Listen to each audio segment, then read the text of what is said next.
On a scorched patch of ground in the southeastern part of Poland lies a suspected Russian drone. It's one of more than a dozen objects that the country's prime minister says violated their airspace Tuesday night and into Wednesday, adding that those that could be a, quote, significant threat were shot down. This is the first time Russian drones were shot down on a territory of a NATO member state, he said. That's why all our NATO partners consider the situation as serious. NATO officials say the alliance scrambled to send fighter jets in an operation to down the drones, which had entered Polish airspace during a wave of strikes by the Kremlin on Ukraine. No victims have been reported, but one drone appeared to damage the roof of a home in an eastern Polish village. I turned on the TV and all the news was about this massive drone flight, says one of the residents of the home, and suddenly something boomed. The light fell from the ceiling in the downstairs living room.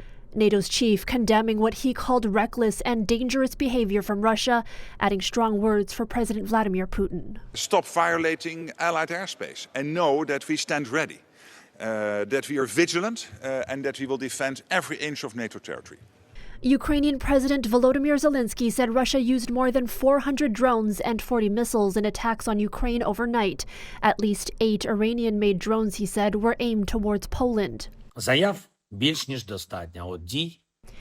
In his nightly statement, Zelensky arguing that the Russians are testing the limits of what's possible and how NATO reacts, adding that a strong response is needed. Meanwhile, the United Nations says it is following the situation with great concern. European leaders have strongly condemned the violations, while countries bordering Ukraine have reported occasional Russian missiles or drones entering their airspace during the war. It has not been on such a large scale. President Donald Trump reacting on social media, writing only, "What's with Russia violating Poland's airspace with drones?" Here we go. Moscow has denied responsibility for the incident. Russia's defense ministry said its drones targeted military facilities in western Ukraine, but did not plan to hit any targets in Poland. For City News, I'm Erica Natividad.